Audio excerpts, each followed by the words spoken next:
7월의 첫 주일입니다. 오늘부터 새로운 시리즈를 시작하는데요. 새롭게 시작되는 설교 시리즈의 타이틀은 꼬꼬묵입니다. 한번 따라해 봅시다. 꼬꼬묵. 요즘 유행하는 프로그램의 패러디인데요. 꼬리에 꼬리를 무는 묵상이라고 하는 말의 줄임말로 꼬꼬묵. 4주 동안 우리가 이미 알고 있었는데 더 깊은 숨겨진 보화가 담긴 말씀들이나 혹은 우리가 그냥 너무 익숙해서 간과하며 지나가는 그런 말씀 속에 숨겨져 있는 하나님의 진리들을 좀 입체적인 묵상을 통해서 또 묵상 훈련과 겸해서 그 안에 숨겨져 있는 비밀들, 보화 같은 말씀들을 함께 찾아내보는 그런 말씀 공부 시리즈입니다. 꼬꼬묵.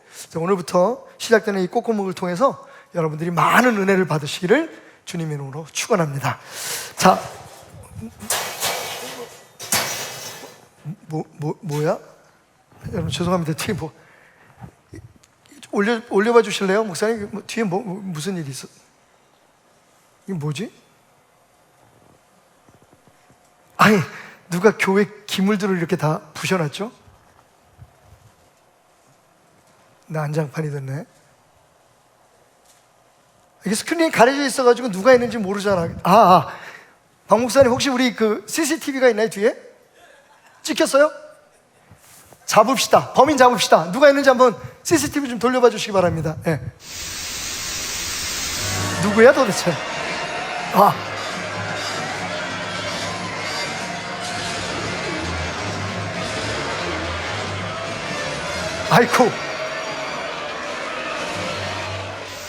아이고, 범인을 딱 잡긴 잡았는데 우리 예수님이네요.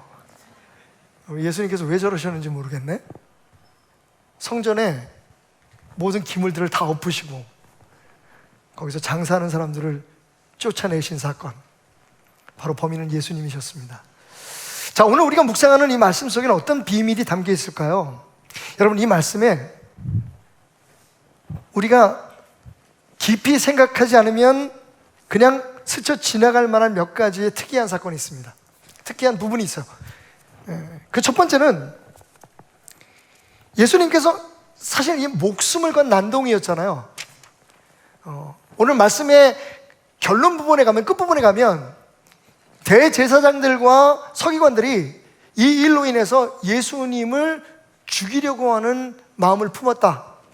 그걸 더 품고 있던 그 마음을 더 확실하게 굳혔다라고 이야기하고 있습니다. 그러니까 사실은 예수님의 이 행동은 목숨을 건 행동이었어요. 그리고 아무리 좋게 얘기를 해도 그 당시의 사람들의 입장에서 보면 난동이었죠. 여태까지 그런 사람들이 없었거든요. 아마 불평불만은 있었을 거예요. 아니, 성전 안에서 환전을 하고 양을 팔고 비둘기를 팔고, 사실은요, 처음 시작은 굉장히 순수하고 좋은 의도였습니다. 지방에서 1년에 한 번쯤은 꼭 제사를 지내기 위해서, 예배를 드리기 위해서 절기에 예루살렘으로 와야 될 사람들은 하나님 앞에 드릴 양과 혹은 가난한 사람들은 비둘기, 이런 것들을 가지고 와야 되는데, 여러분 지금처럼 교통편이 좋은 것도 아니고 사실은 하나님 앞에 드리는 모든 그 제물들은 완벽해야 되거든요. 흠이 없어야 돼요. 그러니까 제사장들이 전부 다 검수를 해서 몸에 상처가 있거나 혹은 털이 빠졌거나 이런 것들은 하나님 앞에 드릴 수가 없어요. 근데 생각해 보십시오. 시골에서부터 그걸 며칠씩 가지고 오면 이 짐승들이 건강할 수 있겠습니까? 그러니까 사실은 돈을 가져와서 하나님 앞에 드릴 제물을 그 성전의 이방인의 뜰이라고 하는 곳에 지금 쭉 펼쳐져 있는 그 장에서 사서 양도 드리고 비둘기도 드리고, 그리고 그 당시에 꼭 유대인이라면 바쳐야 될 성전세가 있었어요. 근데 이 성전세는 다른 나라의 화폐로는 드릴 수가 없었던 거죠. 꼭 세겔로 드려야 돼요. 유대인들의 동전으로 드려야 되니까 사실은 일상생활 속에서는 로마의 화폐도 쓰고 뭐 다른 그 지역 화폐를 쓰던 사람들이 예루살렘에 와서 성전세를 드리려면 유대인의 돈으로 환전을 해야 되거든요. 사실 얼마나 편리하고 또 하나님 앞에 예배 드리는 데에 편의성을 도모하는 좋은 일들입니까? 근데 왜 불평이 있었느냐? 그 자리가 장사하는 사람들의 입장에서 보면 대목이잖아요. 거기가 진짜 대박이 터지는 자리라고요. 아무나 올 수 있는 자리가 아니에요. 왜냐하면 거기는 절기 때는 말할 것도 없고 1년 365일 항상 장사가 잘 되는 곳이에요. 다 들어올 수도 없겠죠? 그래서 사실은 처음에는 순수하게 예배자들의 편의를 위해서 시작됐던 이 활동들이 시간이 갈수록 뇌물을 주고 받고 거기서 나온 이익의 몇 %를 그 성전의 관리를 하고 있었던 사내들이라고 하는, 지금 말하면 우리나라의 국회 같은, 유대 나라에는 그게 종교의회였잖아요. 그러니까 정치와 종교가 일치되어 있었기 때문에, 그래서 성전에서 일어나는 모든 경제적인 활동들을 거기서 다 관리를 했단 말이에요. 그러니까 그 사내들인의 백을 가지고 있다든지 아니면 처음에 계약할 때 돈을 더 몇 % 더 많이 내겠다는 사람들에게 그 자리가 배당이 되게 되고, 쉽게 말하면 특권을 누리게 된 거죠. 그러니까 이런 환전을 할 때 거기 들어가는 비용들이 점점 높아지기 시작하고, 당연하죠. 제사장들한테도 그리고 사내들인의 의원들한테도 뇌물을 줘야 되니까, 일정량의 돈을 띄워줘야 되니까 장사하는 사람 입장에서는 그 단가가 좀 더 높아질 수밖에. 양값도 비싸지고 비둘기 값도 비싸지고. 그러니까 사람들이 그걸 모를 리가 없잖아요. 불평도 하고 원망을 했는데 문제는 뭐냐? 그 어떤 사람도 뒤에서는 꿍얼댈 수 있지만 지금 성전 안에서 일어나고 있는 그 일들에 대해서, 그리고 종교의회와 그 당시에 종교 지도자들이 행하는 일들에 대해서 반기를 들 수가 없었던 거죠. 근데 이게 웬일입니까? 갑자기 예수님이 십자가를 지시기 바로 일주일 전에 예루살렘에 오시자마자 성전에 들어가서 이걸 다 뒤집어 엎어버린 거예요. 그 당시에 종교 지도자의 입장에서 보면 난동이죠. 난동을 피우신 거예요.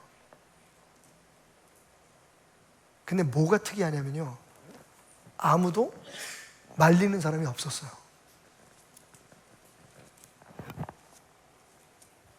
심지어는 예수님께서 성경에서 우리가 참 보기 어려운 특이한 행동을 하시는데,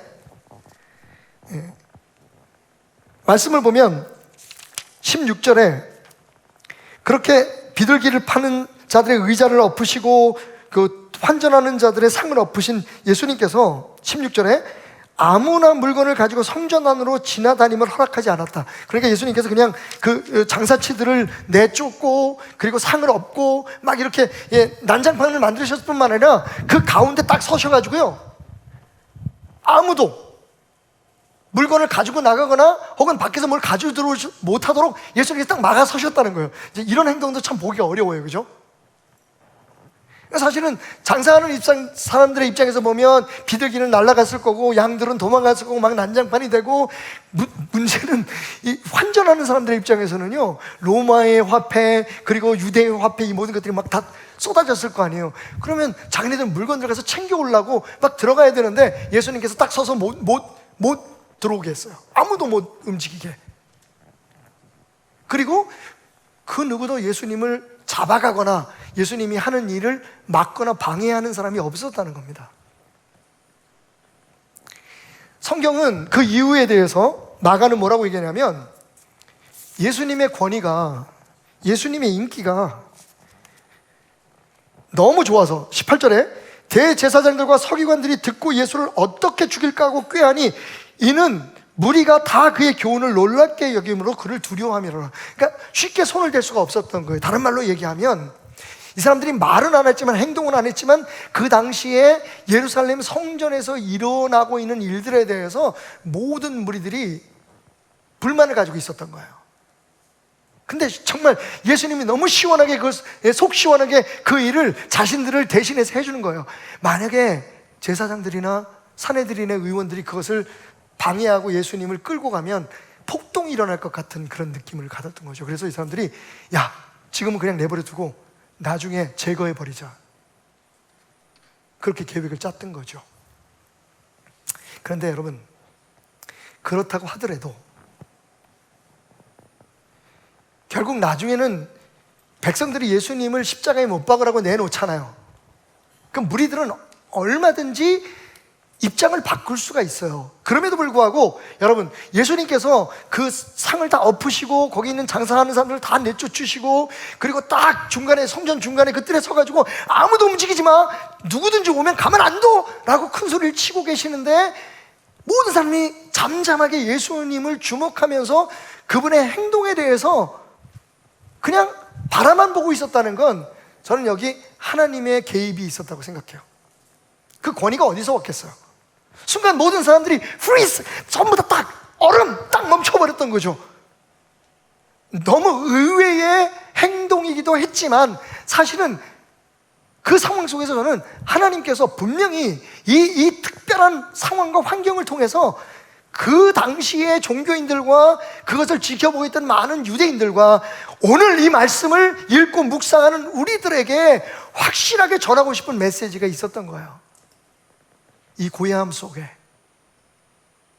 그 긴장감 속에 드디어 예수님의 음성이 들려옵니다. 오늘 우리가 집중적으로 묵상해야 될 부분이 바로 이거예요.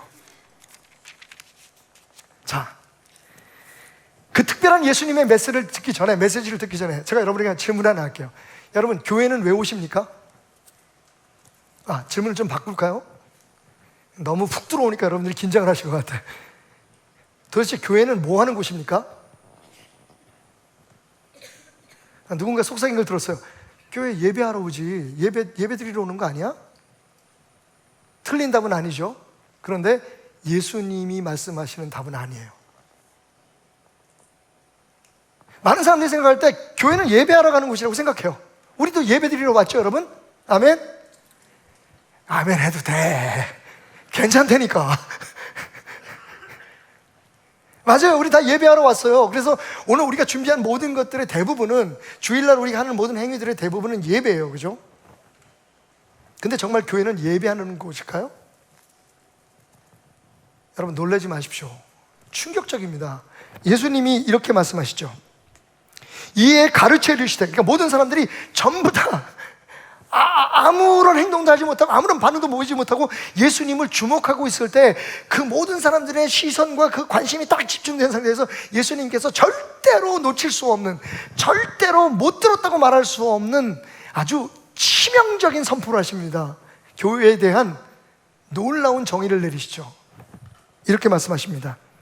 기록된 바 내 집은 만민이 기도하는 집이라 칭함을 받으리라고 하지 아니하였느냐.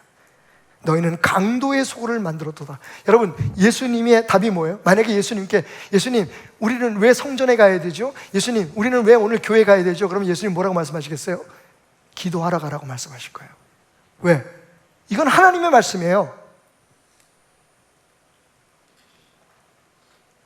우리가 생각했던 것처럼 교회는 예배하는 곳이구나, 교회는 선교하는 곳이구나, 다 틀린 말은 아니에요. 근데 이 모든 것에 앞서 하나님이 생각하시는, 예수님께서 우리에게 기대하시는 교회의 가장 중요한 기능은 기도하기 위해서 모이라는 거예요. 지금 제 설교를 대한민국의 450개의 기도원 원장님들이 좋아하십니다. 좋아요를 막 누르실 거예요. 근데 여러분, 너무 속단하지 마세요.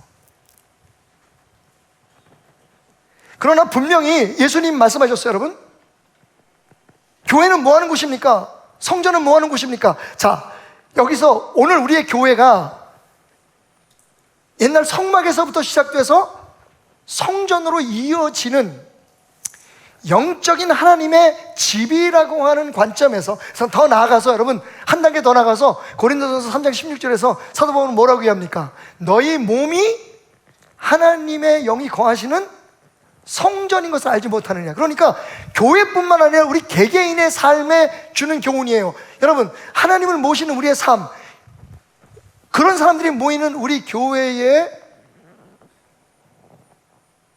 궁극적인 기능은요, 기도하는 거예요. 자, 여기서 우리가 꼬리를 한번 물어봅시다. 도대체 이게 무슨 뜻일까? 예수님이 갑자기 왜 우리가 생각하는 것처럼 교회는 예배하러 모이는 곳이다, 교회는 선교하는 곳이다, 전도하는 곳이다라고 말씀하지 않으시고, 하나님께서 말씀하신 대로 내 교회는, 내 집은, 베델은 만민이 기도하는 곳이다 라고 정의를 하셨을까? 자, 그 말씀이 어디에서 인용됐는지를 알려면 여러분 성경책에 보시면요, 성경책에 보면 이렇게 넘버들이 써 있어요.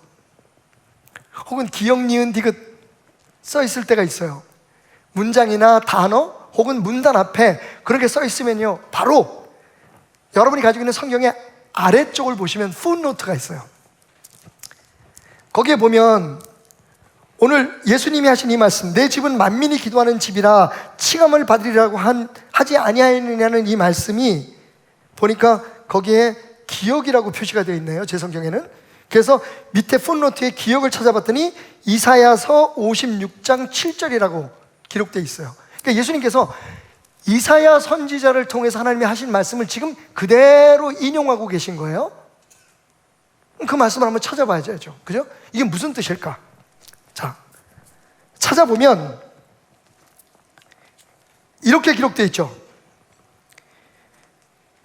여호와께서 이와 같이 말씀하시기를, 좀 중략하고, 또 여호와와 연합하여 그를 섬기며 여호와의 이름을 사랑하며 그의 종이 되며 안식일을 지켜 더럽히지 아니하며 나의 언약을 굳게 지키는 이방인마다 내가 곧 그들을 나의 성산으로 인도하여 기도하는 내 집에서 그들을 기쁘게 할 것이며 그들의 번제와 희생을 나의 제단에서 기꺼이 받게 되리니 이는 내 집은 만민이 기도하는 집이라 일컬음이 될 것임이니라. 들으셨어요, 여러분? 하나님의 성전이 특정하게 하나님 앞에 선택받은 어떤 사람들이 모여서 하나님 앞에 제사를 드리고 예배하는 기능이 우선이 아니라는 거예요. 하나님께서 성전을 지으시고 오늘 교회를 세우시고 그리고 우리를 하나님의 살아있는 성전으로 부르신 이유가 뭐냐 하면, 하나님과 연합하여 그를 섬기고 그 이름을 사랑하고 그의 종이 되어서 안식일을 지켜 더럽히지 아니하고 하나님의 언약을 굳게 지키는 사람들이 모이는 곳으로 삼기 위해서라고 말씀하고 계세요.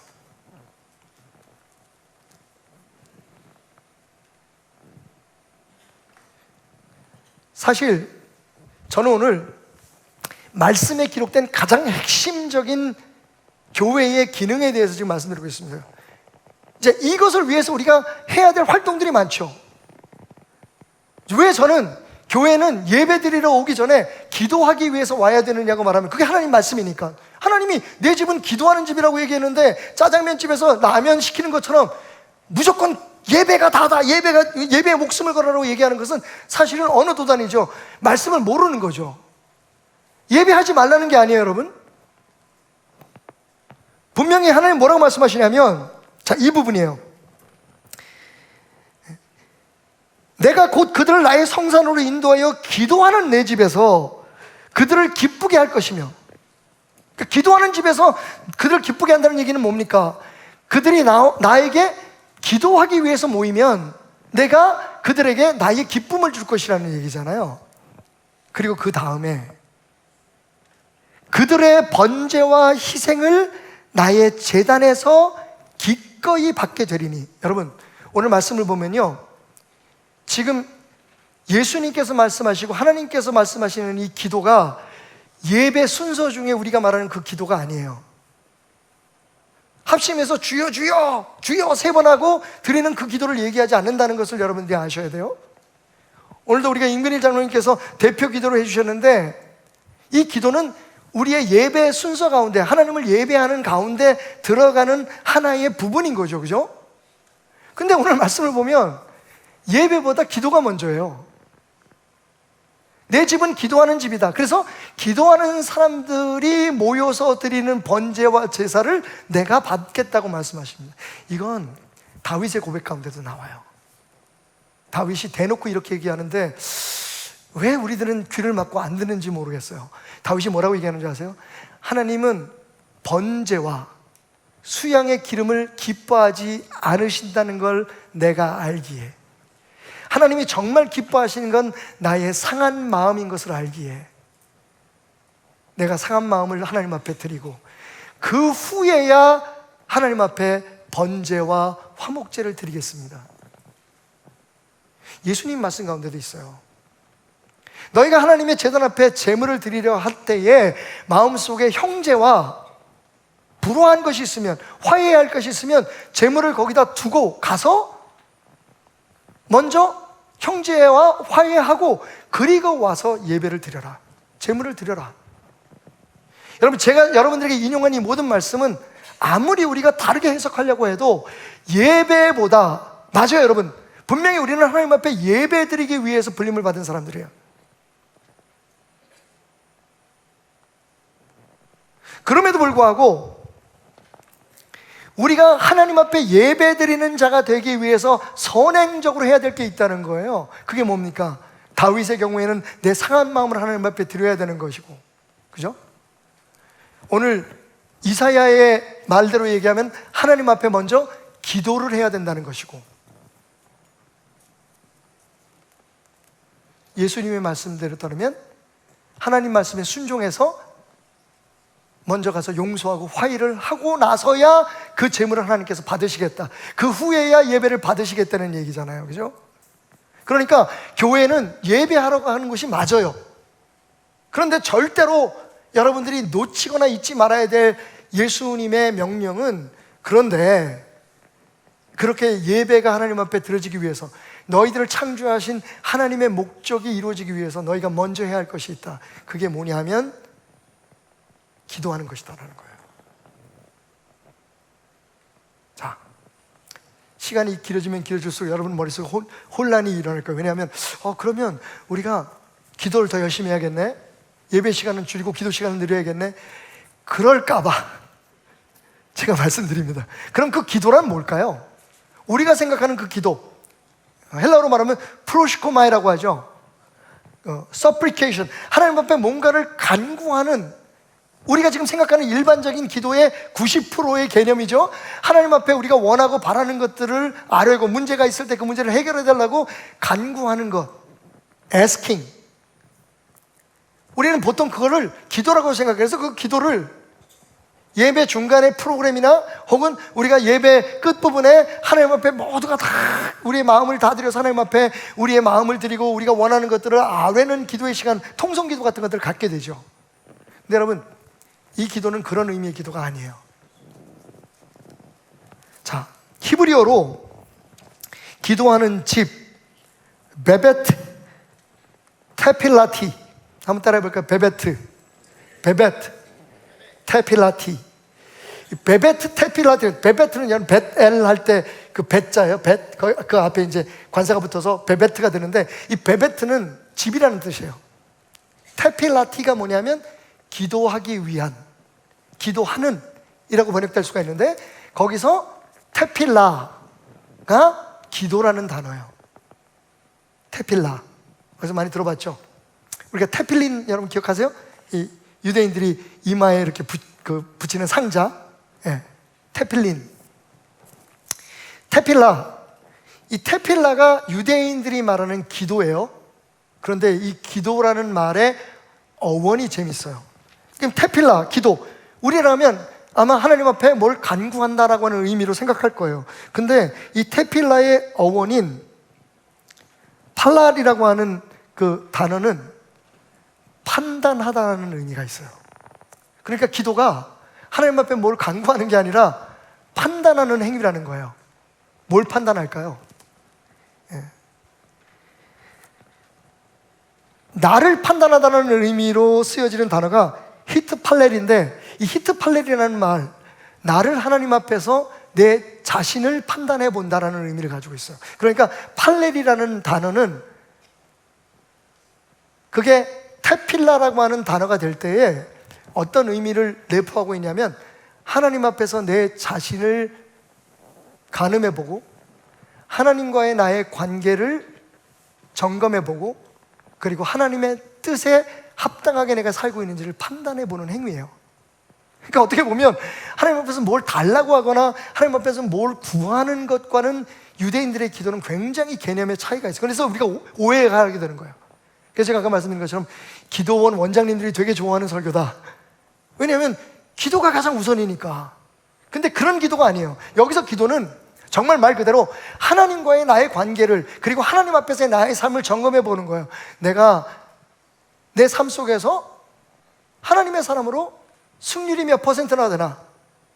오늘 내가 하나님 앞에 지금 가지고 나온 이 문제에 대한 나의 계획이 하나님의 뜻에 합당한가? 여기서 기도는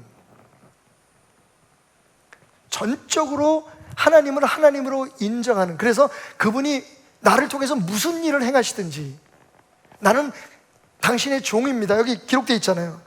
여호와와 연합하고 그 이름을 사랑하고 그의 종이 되기를 원하는 사람이라면 유대인뿐만 아니라 모든 이방인들이 나와서 나한테 예배도 하고 교제도 나누고 말씀도 배우고. 근데 그 이전에 제일 먼저 바탕이 돼야 될 게 뭐라고요? 하나님과의 관계예요. 이걸 뒤집어 말하면 여러분, 지금부터는 안전띠를 메고 들으셔야 돼요. 여러분의 예배는 예배가 아닐 수 있어요. 하나님과의 전혀 관계가 없는 종교적 행위일 수 있어요. 옛날 유대인들이 제사 드리고 예배하는 것을 위해서 그 사람들의 편의를 받기 위해서 배보다 배꼽이 더 커졌죠. 밖에서 장사하는 공간이 더 커지고, 그렇게 해서 자기의 먹고 사는 문제를 해결하기 위해서 성전을 사용했단 말이에요. 하나님은 단호하게 말씀하세요. 또 그 말씀은 어디에 있을까? 그 도둑의 소굴이라는 말씀은 어디 있을까? 역시 풋노트를 찾아보시면 돼요. 그건 예레미야서 7장 11절에 있대네요. 그래서 예레미야서 7장 11절을 한번 보면 이렇게 기록되어 있어요. 내 이름으로 일컬음을 받는 이 집이 너희 눈에는 도둑의 소굴로 보이느냐? 보라, 나 곧 내가 그것을 보았노라. 여호와의 말씀이니라. 여러분, 이미 예레미야 시대에 하나님의 성전은 도둑의 소굴이 되어버렸던 거예요. 주님이 그걸 보고 계신다고 말씀하세요. 그 이후에도 여러분 계속해서 그 성전에서 예배는 드려졌습니다. 70여 년 동안, 길게는 160년 동안 바빌론 포로에서 돌아와서 성전을 복원할 때까지 잠시 멈춰졌지만 그 이후에도 계속 그 성전에서 예배를 드려졌어요. 예수님 때까지. 물론 그 성전은 다른 성전이지만 계속해서 솔로몬 성전에서부터 시작해서 예루살렘 헤롯 성전에서 하나님 앞에 예배를 드렸지만 하나님은 그걸 예배로 받지 않으셨어요. 왜? 그들이 예배하기 전에 하나님 앞에서 기도하는 것을 멈췄기 때문에. 하나님의 뜻을 묻고 하나님 앞에서 나의 상태를 묻고 판단하고, 그리고 내가 지금 가지고 있는 문제에 하나님이 어떻게 일하시기를 원하는지를 기다리는 것을 하지 않은 채 자기네들이 원하고 바라는 것들만 하나님 앞에 아뢰고, 복을 주십시오, 문제 해결해 주십시오, 이 세상에서 내가 승리하게 해 주십시오라고 하는, 여러분, 하나님의 계획과 섭리와 사랑을 도둑질한 거예요. 자기의 욕심대로. 그게 극단적으로 나타난 게 성전에서 장사를 하는 사람들이었다. 여러분, 성전에서 장사하는 거 아무런 문제 없습니다. 금방 오늘 예배를 끝나고 나니까 성도님들이 몇 분이 와서, 목사님, 우리 교회 그 카페 문 닫아야 되는 거 아니에요? 교회에서 성전에서 장사하면. 이제 그런 분들이 계셔서 또 그런 걱정하시는 분들이, 예전에 우리 어머님이 시골에서 소금, 그다음에 이제 뭐 보리쌀 같은 거 성도들한테 진짜 그냥 그 이문도 안 남기고, 성도들이 원하는 사람들이 있어서 떡도 뭐 떡집에서 이래서 하는, 목사님 그것도 뭐 문제가 되나요? 그래서 묵상이 필요해요, 여러분. 당장 제가 큰일 난 게 뭐냐면 다음 주에 청년회에서 바자회를 한대. 이거 완전히 대놓고 장사잖아. 여러분, 예수님은 그들이 장사하는 것 자체에 대해서 뭐라고 말씀하신 게 아니에요. 그죠? 의도에 대해서 말씀하신 거예요.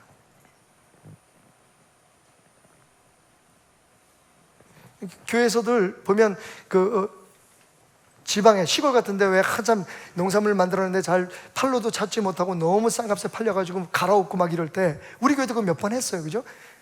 그 시골에서 직접 우리가 직구를 해가지고 성도들한테 그냥, 그것도 싼 값에. 근데 물론 항상 그런데 좀 불편한 분들이 계세요. 교회에서 뭐 장사하나. 여러분, 의도를 보세요. 의도를.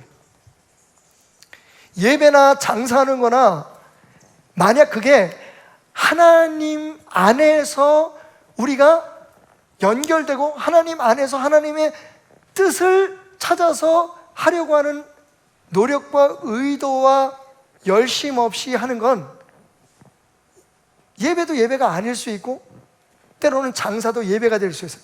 제가요, 내가 우리 새끼들 잘 키웠다 생각한 게, 청년회에서 어떻게 지혜롭게 이 바자회 이름을 바꿨는지 아세요?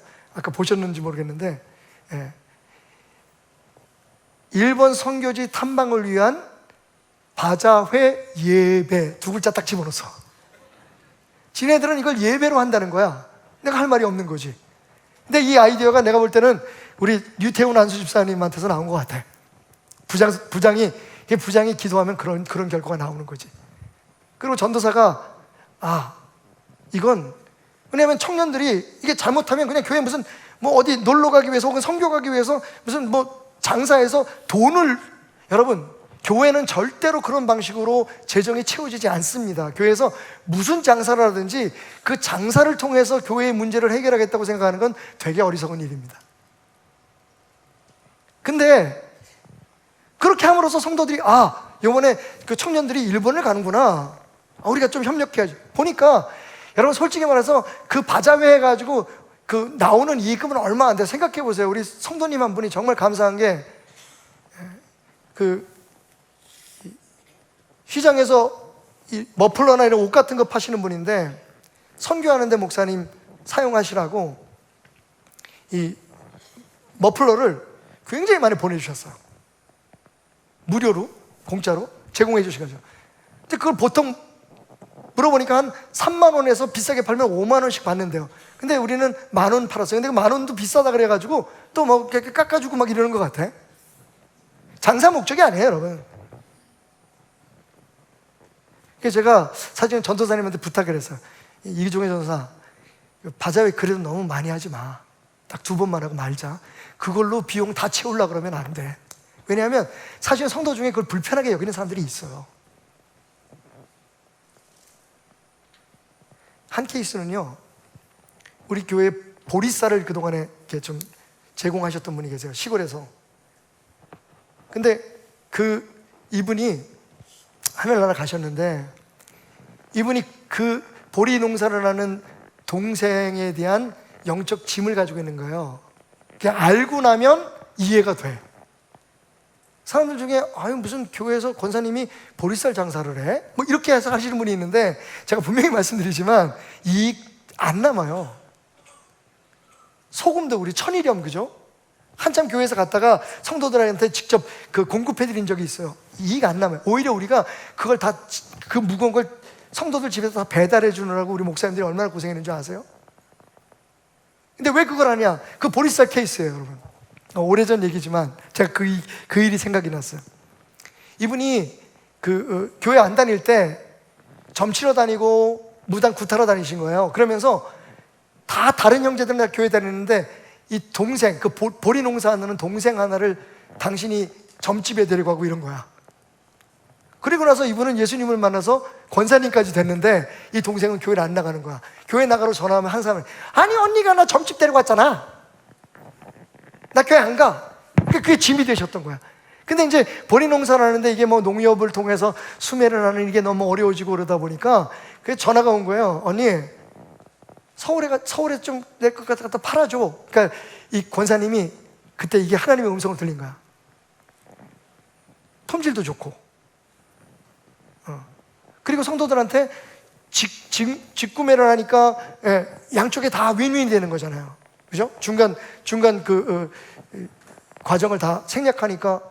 그리고 그 권사님은 사실은 이익을 안 남기고 그 동생을 전도하는 목적으로. 근데 하다가 보니까 이 질이 좋으니까 성도들이 많이 달라 그러셨다는 거예요. 결국 그 동생이 교회를 지금 열심히 다니고 있어요. 그 권사님은 하늘나라 가셨고 이제 더 이상 우리 교회에서 보리쌀 장사는 안 합니다. 그러니까 사람들이요, 이게 동기를 봐야 돼요. 열매를 봐야 돼요. 조금 이따 말씀드리겠지만, 그러니까 교회에서 바자회하는 걸 하는 사람들도 그렇고, 그리고 그걸 대하는 사람들도 그렇고, 정말 이게 기도하는 집에서 이루어질 수 있는 일인가를 생각해야 돼요. 그걸 가지고 뭘 해결하고 돈 벌려고 생각하면 그건 장사잖아, 그죠? 근데 그것도 선교를 위해서 선교원금을 마련하기 위해서 한다 하면 성도님 입장에서 사실 그건 오늘 말씀에서 예수님께서 뭐 상을 엎으시고 이건 그 관계가 없는 얘기예요. 지금 뭐가 문제냐? 너희들이 성전을 너희들의 개인적인 유익과 그리고 개인적인 교제의 장으로 삼고, 심지어는 여러분 좀 죄송하지만 그 케이스와 달리 교회에 정말 사업하러 오시는 분들이 계세요. 뭐 우리 교회는 없습니다만 성도들끼리 서로의 같은 마음이 있으면 좀 도와주고 또 어려운 사람들을 위해서 배려해주고 얼마나 아름다워요, 그죠? 그래서 우리 성도들 가운데는 성도들을 일부러 채용을 해서 일도 같이 하면서 그분들에게 월급도 드리면서 같이 동역하는 분들도 계세요. 여러분, 이런 모든 상업적인 활동이나 이런 것들을 교회에서 멈춰라, 그런 얘기가 아니에요. 가장 우선순위가 교회는 하나님 앞에서 내가 바로 서기 위해서 나오는 것이다. 여러분, 그게 되면 무슨 행동을 하든지 그 목적이나 그 의도에서 열매가 맺어질 수밖에 없는 거예요. 근데 이 교회 가서 이렇게 뭐 장사해 보다가 안 되면 저쪽 교회로 옮기고 뭐 이런 것들, 그런 것들이 문제가 되는 거예요. 우리는 하나님을 속일 수 없다는 거 아니에요? 지금 성전을 향해서 하나님 하시는 말씀이에요. 너희가 내 집을, 기도하기 위해서 내가 세운 집을 너희가 도둑의 소굴로 만드느냐. 얼마나 조심해야 되는지 아시겠죠? 근데 이거는 상업적인 얘기만이 아니에요, 여러분. 저도 최근에 이제 우리 교회 집사님이 한번 오셨는데 저희 교회의 특징 중에 하나가 그분들이 무슨 일을 하고 계신지 이런 걸 잘 안 물어보잖아요. 먼저 얘기하기 전까지는. 그러니까 좋은 말씀, 좋은 말로 할 때, 여러분이 뭐 하고 계신지 저한테 좀 알려주세요.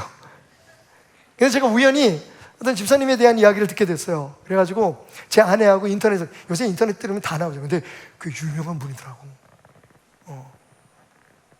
경제적으로 뭐 책도 많이 쓰셨고, 근데 자기를 안 드러내니까 우리가 모르는 거지. 분명히 저는 그런 분들은, 지금 우리 교회 그런 분들이 많아요. 뭘 하시는지는 모르는데 세상적으로는 꽤 유명한데 그냥 다 숨기고 오시는 분들. 왜? 나는 여기 나 인정받기 위해서 내가 뭘 하고 있는 사람이라는 걸 알리기 위해서 온 게 아니라 여기서 하나님과의 관계를 더 깊이 하고 하나님 앞에서 나의 모습을 바라보고, 그래서 내 삶에 문제가 생기면 하나님의 말씀대로 뜻대로 해결하고 승리하기 위해서 온 거니까. 그러니까 예배 행위, 그리고 모든 선교의 무슨 행위들, 심지어는 공동체의 무슨 어떤 활동들이나 이런 것들이 여러분 기도 없이 이루어지는 건 그건 그냥 세상에서 하는 것과 똑같아요. 효과 있죠. 같이 모여서 놀고 뭐 하는 거 왜 얼마나 좋아요. 교회도 그러면 참 좋죠. 근데 문제는 뭐냐, 그게 우리 교회의 능력과 하나님의 역사와 열매를 맺는 데는 도움이 안 된다는 거예요. 그건 세상에서 하는 활동이에요. 여러분, 뭐 라이언스 클럽이라든지 뭐 이런 데 가보십시오. 얼마나 똘똘 뭉쳐가지고 막 자부심으로 똘똘 뭉쳐서 우리 클럽의 회장님은 뭐 어디서 뭐 하신다 이런 거 세상에서 다 얘기하잖아요. 근데 교회에서 똑같이 그러면 말이 안 되는 거죠. 아, 생각났다.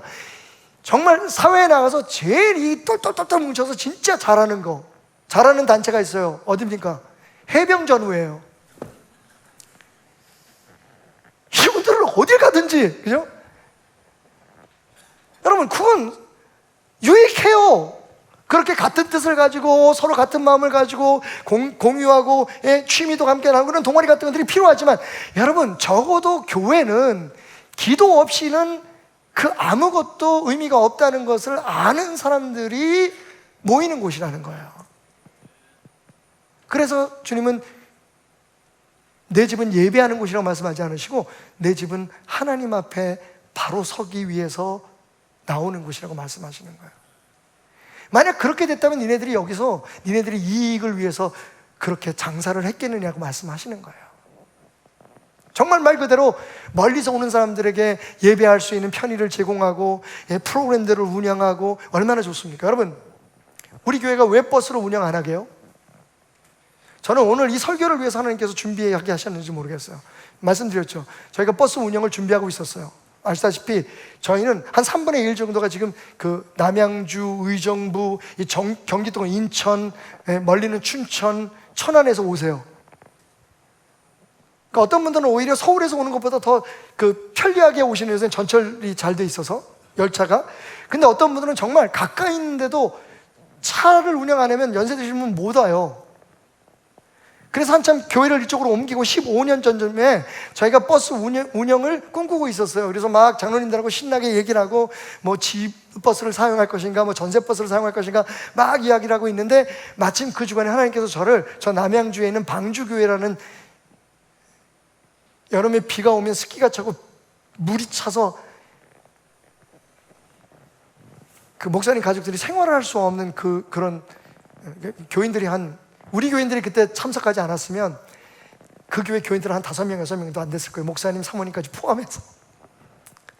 거기서 집회를 하는데, 뭐 제가 뭐 성격상, 저는 뭐 5명이 모이든 50명이 모이든 하여튼 뭐 좀 다르긴 하겠지만 5,000명 모이는 것처럼 10,000명 모이는 것처럼 우리 교회에서 하는 것처럼 열심히 말씀을 전했어요. 마지막 날 이 목사님이 펑펑 울면서, 그 목사님 이름도 기억해. 방주교회의 노아 목사님이야. 내가 생각하는 이름을 그렇게 져서 그렇게 개고생을 하는 것 같아. 펑펑 울면서 뭐라고 하냐면, 여기서 가까운 서울에 있는 어느 교회에서 당신 그 지하교회 문 앞에 딱 버스를 대놓고 사람들을 싣고 간다는 거예요. 그리고 자기 교회에 오면 처음 온 선물로 전자레인지를 주고, 그러면서 진짜 충격적이네요. 목사님, 제가 목사님 설교 들으면서 제가 큰 죄를 짓고 있다는 걸 알았습니다. 젊은 목사예요. 목사님, 뭐요? 제가 그 교회와 그 교회 목사님을 저주했습니다. 전 그 마음이 이해가 갔어요. 근데 제가 할 일이 있었어요. 교회로 돌아왔고, 그때 우리 장로님들에게 뭐 김두한 장로님을 비롯해서 정말 귀한 우리 오창근 장로님 다 계신데, 우리 버스 운행 안 하는 게 맞겠습니다 라는 말씀을 드렸습니다. 그때는 오히려 장로님들이 하나님이 주신 마음이라면 목사님 뜻대로 하십시오. 그래서 그때 선포한 게 뭔지 아세요? 자기 발로 오는 사람만 우리 교인으로 인정하겠다. 차 타고 오는 사람도 인정. 여러분, 쉬운 결정 아니에요, 그죠? 그리고 있다가 얼마 있지 않아서 하나님께서 우리를 축복하시고 했는지 백화점 버스, 교회 버스 운행하는 걸 불법으로 한다는 막 이야기들이 나오는데, 아직도 교회 버스는 열심히들 운행들 하고 있어요. 심지어는 대전에서 서울 와서 성도들을 끌고 가는 교회도 있어요. 물론 그런 열심과 열정에 대해서 우리가 무슨 말을 하겠습니까? 많은, 그게 정말 하나님의 영광을 위해서 하나님과 성도 하나를 연결시키기 위한 교회가 하는 일인가요?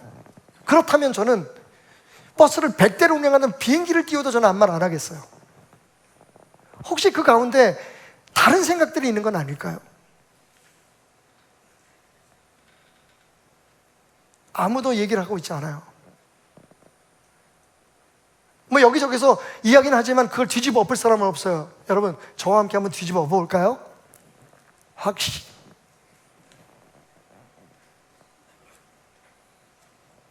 제가 하나님 앞에 기도하고 있어요.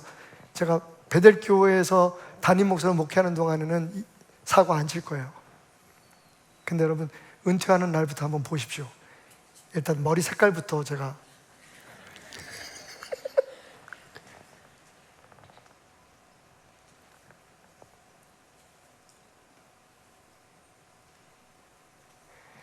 하나님은 우리의 마음을 원하세요. 우리를 원하세요. 예배? 우리의 마음이 담기지 않은 우리 자신을 드리지 않는 기도가 없는 그 예배가 무슨 예배인가요? 다 와서 세상에서 잘 되기를 원하고 복 받기 위해서 드리는 그 예배가 그게 예배라고 우리가 이름을 붙일 수 있는 건가요? 그러니까 우리가 어떤 마음으로 여기를 왔든지 무슨 계획을 가지고 왔든지 교회에서 어떤 계획을 하든지 하나님 앞에 판단을 받아봐야 되는 거예요. 기도는 판단을 받아보는 거예요. 이건 하나님 원하시는 겁니까? 만약 그렇지 않다면 그게 억만금이 돼도 내려놓을 수 있는 꼴통 정신이 있어야 되는 거예요.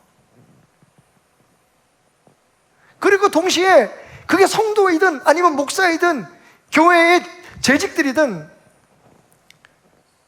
우리가 여기 모인 이유가 우리는 물론이고 여기에 모이는 한 사람 한 사람을 하나님과 연결시켜주고 정말 하나님 앞에 신실한 하나님의 사람으로 세워가는 것이 최우선의 목표다.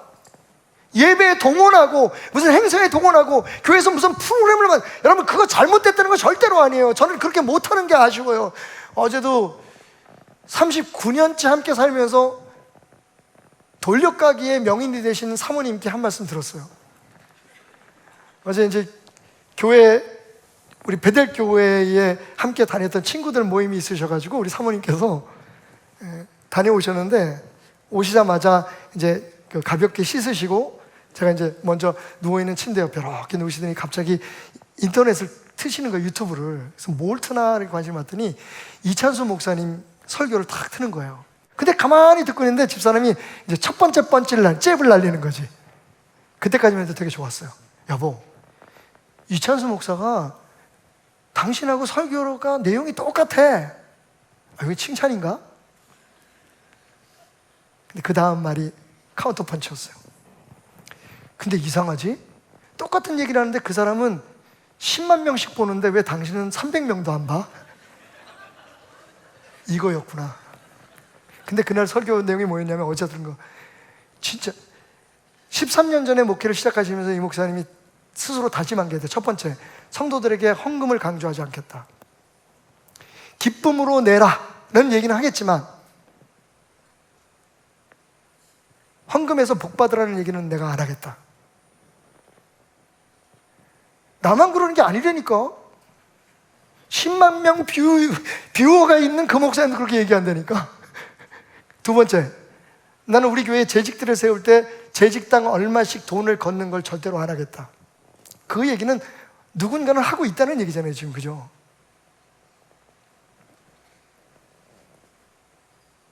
진짜 제가 하는 설교하고 너무 비슷했어요. 근데 나도 모르겠어. 왜 그분은 몇십만 명씩 보는데 나는 상관없어요, 여러분.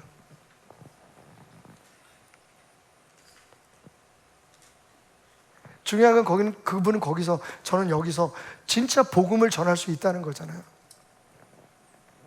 하나님의 집을, 우리가 하는 목회의 현장을 도둑의 소굴로 만들, 인간의 어떤 욕심과 자기의 목적을 이루기 위한 방편으로 하나님을 이용하지 않는다는 거잖아요.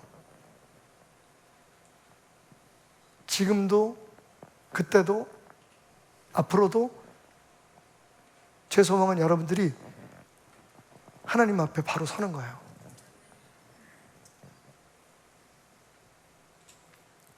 결론입니다. 근데 이 말씀이 우리가 보통 샌드위치 구조라고 해요. 예수님께서 하신 어떤 행동, 사역의 중간에 딱 샌드위치처럼 들어가 있어요. 그게 뭐냐면 열매 맺지 못한 무화과를 저주하신 예수님의 사건이에요. 그러니까 성전을 정화하시기 전에 제일 먼저 하신 게 뭐냐면 예수님께서 잎사귀는 무성한데 열매가 없는 무화과 나무를 저주하세요. 그리고 성전 정화하신 사건이 있고 뒤 이어서 뭐냐면 그 다음날 아침에 봤더니 예수님이 저주하신 그 무화과나무가 뿌리부터 말라버린 거예요.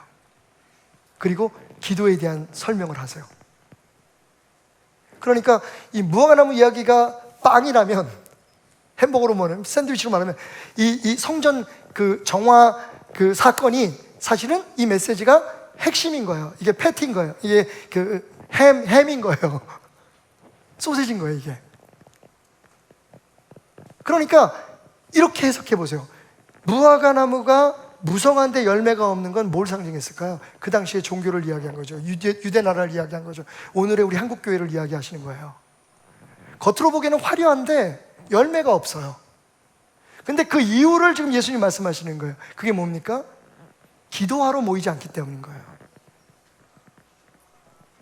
하나님의 뜻을 알고 하나님의 뜻대로 살려고 모이는 게 아니라 자기들이 원하고 자기들이 바라는 것들을 성취하기 위한 공간으로 성전을 사용하고 있기 때문에 그런 거예요.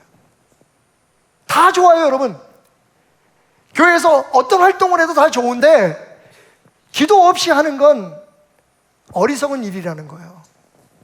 그냥 세상적으로 유익할 수 있지만 그것은 절대로 하나님의 열매를 맺을 수 없는 거라는 거예요. 그리고 하신 말씀이 뭔지 아세요? 너희가 이 산을 들러 저 바다에 던져지라고 진짜 믿고 말하면 그대로 될 것이다. 아멘 하지 마세요. 진짜 그렇게 믿으세요, 여러분?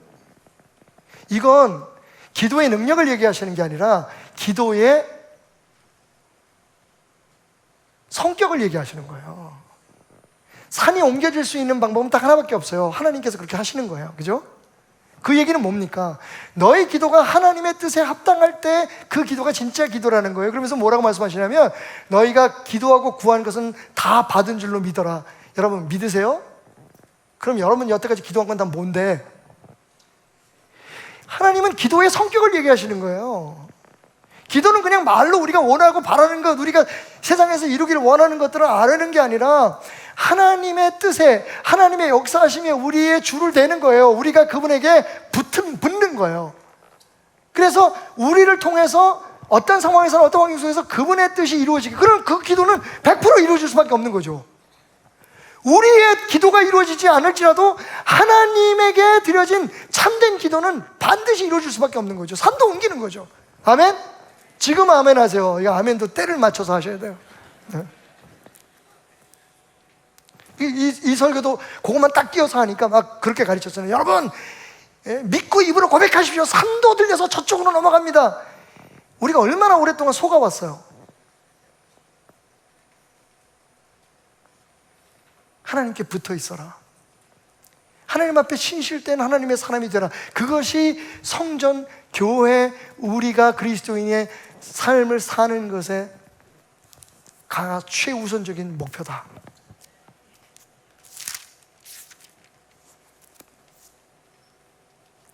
다시 한번 묻습니다. 여러분 교회 왜 오셨습니까? 예배는 왜 드리십니까? 여러분 선교는 왜 하시죠? 기도는 왜 하십니까? 이 말씀이 답입니다. 너희가 내 안에 거하고 내 말이 너희 안에 거하면 무엇이든지 원하는 대로 구하라. 그리하면 이루리라. 또 주님은 말씀하십니다. 나는 포도나무요 너는 가지라. 그가 내 안에 내가 그 안에 거하면 사람이 열매를 많이 맺나니 나를 떠나서는 너희가 아무것도 할 수 없다. 예수님을 떠난 예배, 하나님이 없는 예배, 어떤 활동, 어떠한 행위도 그냥 사람의 일일 뿐입니다. 그래도 교회는 돌아가고 어쩌면 그런 교회들이 놀랍게 부흥할 수도 있습니다. 하지만 예수님 말씀을 잊지 마십시오. 나는 참 포도나무여 너희는 가지니 가지가 내게 붙어있지 않으면 열매를 맺지 못할 것이다. 여러분 세상 사람들 예수 안 믿고도 장사도 잘하고 부자도 되고 주가도 빡빡 올라가고 정말 잘 살아요. 근데 예수님은 왜 그런 뻥을 치시는 걸까요? 우리는 오해하지 않고 이해합니다. 그죠? 예수님 말씀은 그건 내 열매가 아니라는 거예요. 교회 여러분 무성한 가지, 무성한 잎사귀들이 가득할 수 있어요. 꽃도 피울 수 있어요. 근데 주님은 열매를 찾지 못하신다고 탄식하십니다. 그런 교회를 저주하십니다. 불필요하다 말씀하십니다. 뭐라고 말씀하시는지 아세요? 앞으로 사람들이 너에게서 열매를 얻지 못할 것이다. 평생토록. 교회가 될 수 있는 비결이 뭘까요? 기도하는 겁니다. 여러분 그냥 하나님 앞에 우리 교회 부흥해야 됩니다. 잘 돼야 됩니다. 우리 사업 잘 돼야 됩니다. 우리 자식들 좋은 대학 가야 됩니다. 그런 기도가 아니라 하나님께 연결되는 기도, 하나님의 뜻을 받아들이는 기도, 하나님이 되는 기도. 나는 그 목적으로 나의 집 베델을 세웠노라 말씀하십니다. 우리 함께 기도할까요? 분명 오늘 이 설교를 듣고 난 우리의 기도는 달라질 겁니다. 여러분 알고 있어요. 여러분이 너무 힘들고 어렵다는 걸. 우리의 힘으로는 더 이상 해결할 수 없는 그런 막다른 골목 같은. 근데 여러분 이게 또 예수 믿는 사람이라 가지고 정말 열받지? 하고 싶은 대로도 못해.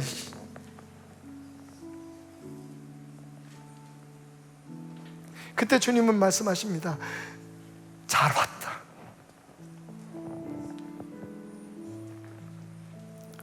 내 앞에 잠시 머물러 있으렴.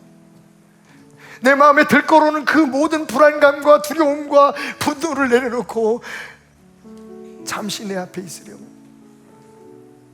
노래 잘 부르려고 애쓰지 말고,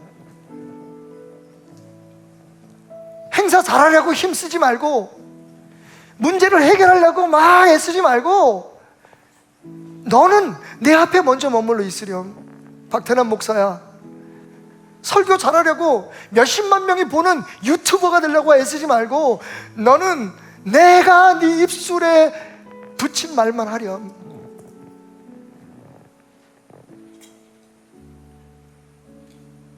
내게 붙어 있어.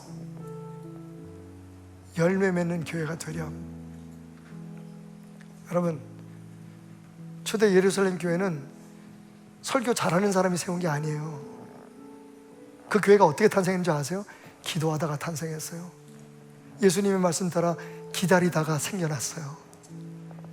지금 우리가 아무리 바쁘고 아무리 급하고 아무리 하고 싶은 일이 많아도 그 예수님의 말씀을 잊으면 안 돼요. 내 집은 만민이 기도하는 집이다.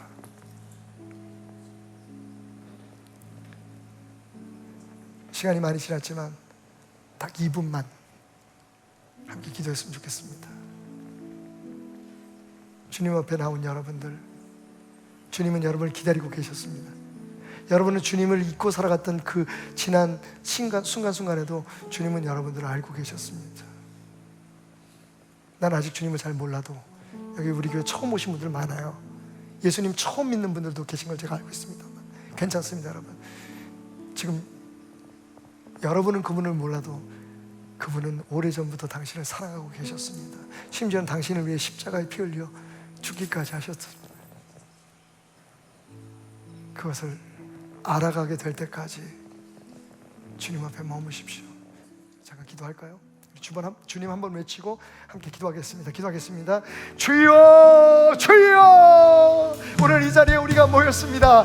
주님 앞에 하나님 우리의 모습을, 하나님과의 우리의 관계를 점검해보며 우리가 하고 있는 일들과 우리가 계획하는 모든 일들이 하나님의 뜻에 합당한 일인지, 하나님이 우리를 통해서 무슨 일을 행하실지, 하나님 우리가 갖고 있는 모든 문제와 우리가 처해 있는 모든 상황 속에서 하나님의 답을, 하나님의 마음을 알기 위해 오늘 이 자리에 왔습니다. 하나님, 그래서 우리가 우리의 마음을 열고 귀를 열고 하나님의 음성의 귀를 기울이기 원합니다. 주여, 우리가 기도하는 집에 왔사오니 우리의 기도를 통해 당신을 나타내소서.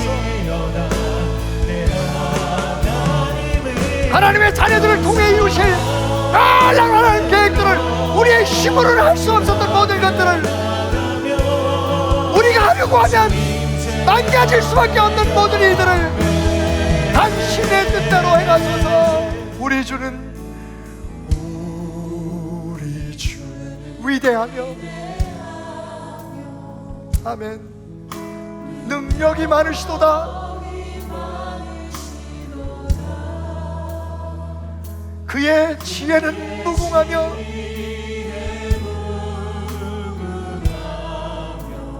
인내는 영원하시도다.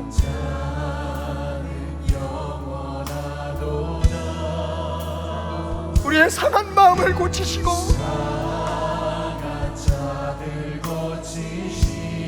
우리의 상처를 싸매주시며 치유하시는 주님, 우리가 있는 모습 그대로 주님 앞에 있습니다. 저 하늘의 모든 별들을 창조하시고 이름을 붙여 세우시는 우리의 머리칼까지도, 우리의 모든 마음속의 상처까지도 돌보시는 하나님, 그가 구름으로 하늘을 덮으시며 땅을 위하여 비춘, 우리 모두 자리에서 일어나서 함께 찬양합시다. 예루살렘, 예루살렘아 나의 백성들아, 내가 부른 나의 예배자들아, 찬송하라, 기뻐하라, 찬양하라, 감사하라. 예루살렘아 나의 백성아 베들아. 우리 한번 마지막으로 고백합시다. 예루살렘아 너희 하나님 여호와를 찬양하라.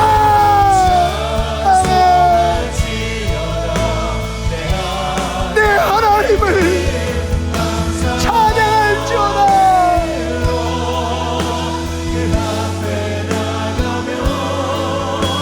주님제 앞에